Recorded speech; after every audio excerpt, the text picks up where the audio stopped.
What's up, y'all? It is your girl, Ashley Ross. And can you believe the way that week 3 went? I mean, some of the most dramatic finishes we've seen in a very long time. So let's get started and get into it all right here on The Ashley Ross Show. Matt Nagy, what was that? I mean, what was the game plan? I really want to know because that just was not it. Justin Fields had under 70 yards. They held the team to under 115 yards total.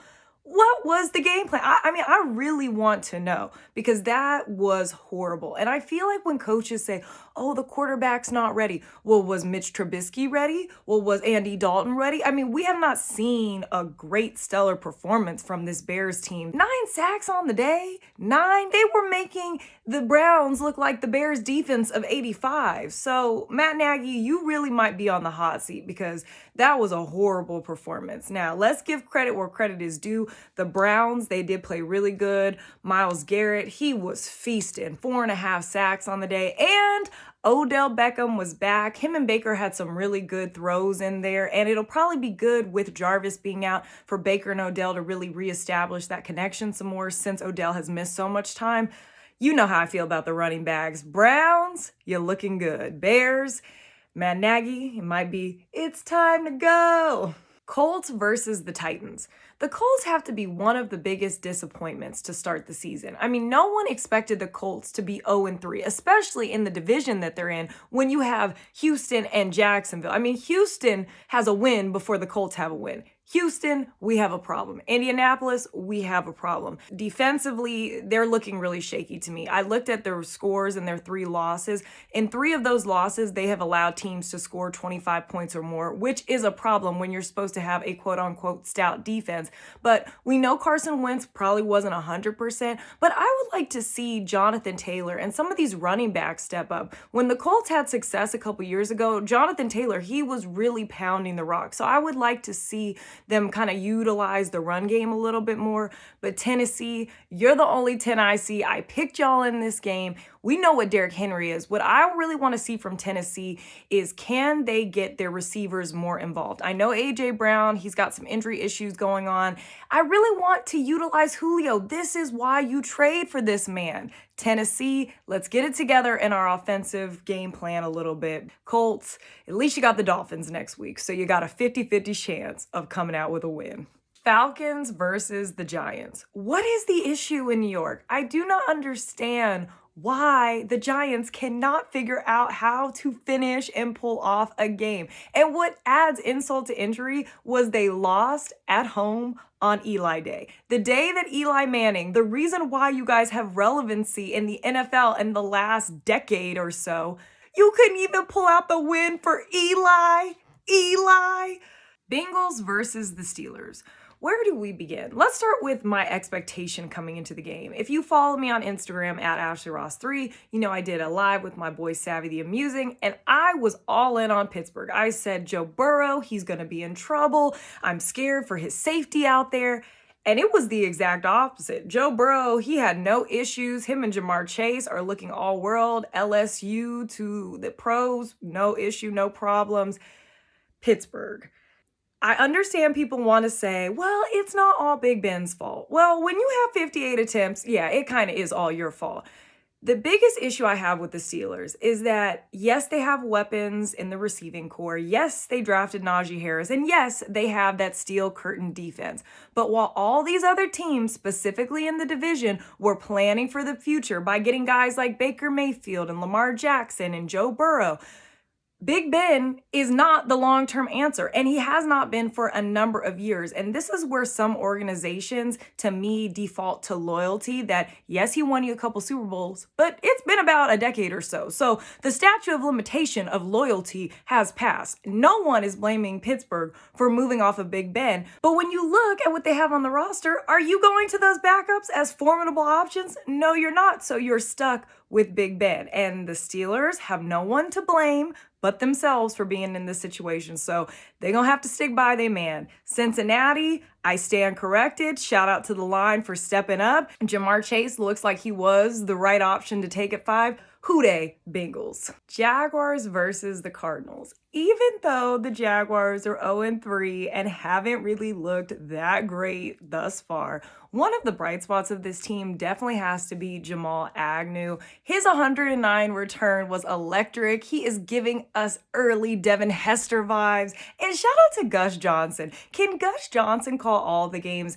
I love it when the announcers don't act too cool. I mean, when we see stuff, I want to feel the raw emotion that you're feeling in that moment. So it was just really cool to see how excited Gus Johnson was. That was the best play that the Jaguars have had probably all year. Trevor Lawrence, he's young, he's coming along. But Urban Meyer, can I just say, I just really have not been impressed at all with Urban Meyer. And I understand he's this stout college coach, but trust me, Nick Saban will tell you, the NFL and college, that's two different ball games.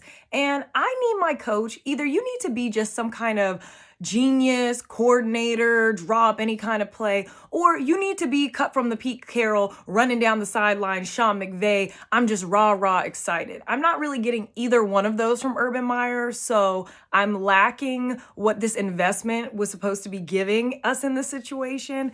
Jacksonville, I would say be optimistic, but if things don't get better soon, I still think they keep Urban Meyer through the season and probably will give him a couple seasons just because of his pedigree, but something's got to give in Duval. Cardinals, we know what the Cardinals are, but their biggest test of the season is going to come next week when they have to face the Rams. That's going to tell me how legit the Cardinals and the Rams, well, we know how legit the Rams are, but really how legit the Cardinals are at this point.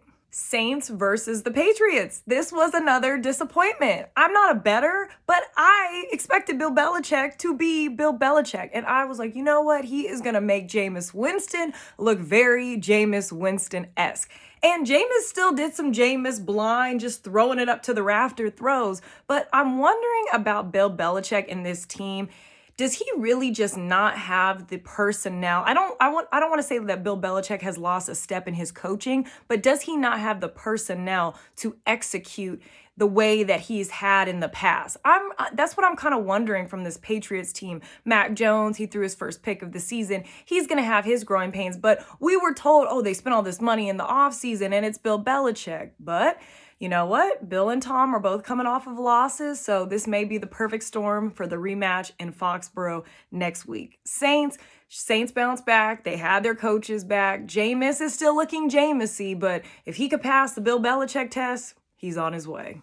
Chargers versus the Chiefs. Something's off with the Chiefs. I mean, we can all look through 3 weeks and say, yes, they lost to Baltimore, and yes, they lost to the Chargers, but some in the game plan is off. So either A, teams have figured out something about the Chiefs and they are exploiting that, or B, there's something going on within them that's just off. Now, right before I recorded this, it was announced that Josh Gordon is expected to sign. So of course, that's definitely going to help them offensively. I'm not too concerned about the Chiefs, but the difference with the Chiefs this year as opposed to the past is that the AFC West is dramatically better. I mean, the Chiefs are literally right now the last team in the division. Denver, I'm not completely sold on. The Raiders are on the rise, and the Chargers, who just beat them, the Chargers are a dark horse team. The Chargers, if they can get out of their own way and really tighten some things up, this team, we don't know how far they can go. Justin Herbert, he's looking like he's just continuing what he did in his rookie season. He looks great. They've got great receivers, and defensively, Derwin James, they've got a great line, Bosa. So I really like the Chargers. The Chiefs, they'll probably get it figured out, but the Chargers, that's a team to keep your eye on. Ravens versus the Lions. I'm wearing my Raven purple night. I just like the sweater, but what a dramatic finish. We have to go to how the game ended. So before the dramatic 66-yard Tucker field goal doink to win the game, that should have been a delay of game. And we've seen that before, and I did hear an explanation. Shout out to MJD on the NFL Network. I did hear an explanation that sometimes why the refs don't call delay of game so quickly is that they're looking at the clock and then they have to look down at where the ball is spotted. So, of course, that's a couple seconds. But it was like 2-3 seconds of a delay of game. But they gave it to the Ravens. What a crazy finish. I mean, the last 2 weeks, the Ravens, I don't know what's going on in Baltimore, but there's definitely something cooking. Lions, You know what? I can't even disrespect the Lions. The Lions have been in these games, and the Lions are not going to go 0-17. They're going to be an upset. In the coming weeks, they are going to get a win over somebody. Who it is, I do not know, but some kneecaps will definitely get bitten. Jets versus the Broncos. The Broncos shut out the Jets at home. That's really all you need to know about that game. The Jets are who we thought they would be through 3 weeks. We don't really need to expand on the Jets right now. The Broncos, though, this is why I really cannot take the Broncos seriously just yet. When you look at who they've beaten, all the teams that they've beaten are 0-3 with the Jaguars, the Giants, and now the Jets. So their biggest test is going to come when they face the Baltimore Ravens. I know that they have weapons. I know that their defense is good. How do they actually perform against a formidable opponent? That's what I need to see. Seahawks versus the Vikings. My heart said Seattle. My head should have said Vikings. The Vikings were 0-2 coming into this game. It was at home. Even though they were down Dalvin Cook, when you look at Kirk Cousins' numbers, his numbers have not been bad. And he had a good day yesterday. 30 of 38, over 300 yards, 3 touchdowns. To be honest, even though Dalvin Cook is one of the best assets this team has, Kirk does well when he actually gets to sling it and pass it more.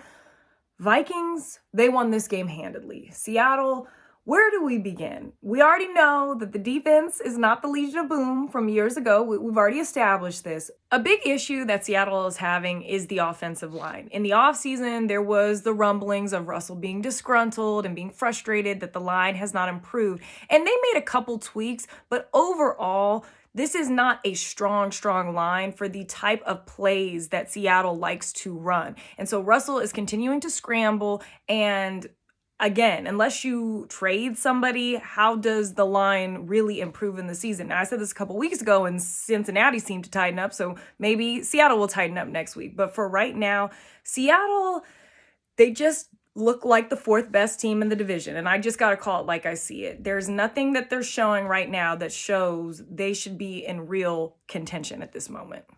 Bucs versus the Rams. This was a game. I knew coming in, I said, you know what? The Rams, even though they're going against the GOAT, and it was so hard. I mean, so hard for me to pick against Tom Brady in this game, especially knowing that the Bucs lost to the Rams last year in the regular season. But I said, you know what? This game is in LA. LA is going to show up and show out. And that defense, they're going to come to play. Because if you're a defensive player growing up, you grew up watching Tom Brady. And you know this is probably one of the last times you're ever going to face this man. So you better believe you're going to give it an all-out effort. And that's exactly what happened. The stadium was cracking. They were playing the West Coast tunes, and the Rams, they just dominated. They dominated the Bucs. Now, yes, they had some things going in their favor. Gronk went down for a period of time. No AB. Tom was under distress. The Rams, they look like the best team in football. I'll just go on record and say it. They look like, at least in the NFC, but I'll say it overall, they look like currently the best team in football. And their missing puzzle piece was Matthew Stafford. Every week, one of these receivers continues to look all world. Last week, it was Cooper Kupp. This week, Deshaun Jackson. Next week is probably going to be Robert Woods. Matthew Stafford, this was a match made in heaven. Buccaneers, this was a great team. This is a probably Super Bowl contending team. So if you're the Bucs, are you overly disappointed? No. But guess what? We have the showdown of all showdowns coming next week. And if you don't think Tom Brady is taking this loss personally and incorporating that in his return to New England, well, you must not know football. So I am excited. I'm marking it off on my calendar. That is going to be a great matchup. The return of the GOAT to New England. Dolphins versus the Raiders. The Raiders can never win a game easily. They love an overtime, clock winding down, come down to a field goal type game. They just love it. Before I get into the Raiders, I really do want to give a lot of credit to Miami. This was a tough game on the road. You're down to it. Jacoby Brissett, he's a good quarterback. He's formidable. He makes smart decisions. He is a good quarterback, and he did all he could to keep the Dolphins in this game, along with the Miami defense. Miami is 75% there of being a really good team. Once they get to that 80, 90, 95%, they're going to be really hard to beat. But right now, they are just not fully there yet, but they are in the right direction. To the Raiders. What really excites me about this Raider team is that they're 3-0, and to me, they still have not played some of their best football yet. They're finding ways to win, and they're scrappy, but when they continue to clean up the penalties, when they continue to just clean up certain aspects of their game, we don't know what this team is going to be. And I love a team that knows how to win different ways. And Derek Carr, I've already said it and I'm going to keep saying it. He is my early season MVP. I know coming off of his Sunday night performance, people want to say Aaron Rodgers, but Derek Carr, I mean, through 3 games, he already has over 1,000 yards. That's pretty incredible. And he's only going to continue to get better. So Raiders, I said it, they're my dark horse. Defense is looking good. So shout out to the Raider Nation. Rounding out the Sunday games, Packers versus the 49ers. That's a bad man, number 12. Now, I'm going to be honest. At the end of this game, I really felt that they were trying to give it to the 49ers. Number one, the league, they can call a taunting penalty, but they can't call defenseless receiver helmet to helmet when clearly Devontae Adams got his head whipped back. But the exact reason that I picked the Packers in this game, if there is 1 second, if there is any time left on the clock, I know that that man number 12 somehow, some way is going to find a way to get the job done, and he did. 37 seconds, that might have been an eternity for Aaron Rodgers. Methodically goes down the field, Max Crosby with the game-winning field goal to secure the win for me, and I won the week in my family pool, and I'm excited. Packers, they look good. If I'm the 49ers, although I would have loved to come out of this game with a win, you cannot overly hang your head because the way that they finished the game was impressive to me. They rallied back. They just, in most people's opinion, scored too quickly. And in normal situations, when you leave 37 seconds, you're gonna win the game. It's just, you know now, when going against Aaron Rodgers, you gotta let that clock go down to 0-0 because if there's any time, he's gonna find a way to win. And that wraps up week 3 of the Ashley Ross Show. Thank you so much to everybody who joins. Please continue to follow me on Instagram at AshleyRoss3 and let me know who y'all got for week 4. Can't wait to see you soon. Bye. Ashley gonna be a regular because she brings heat. She knows the game.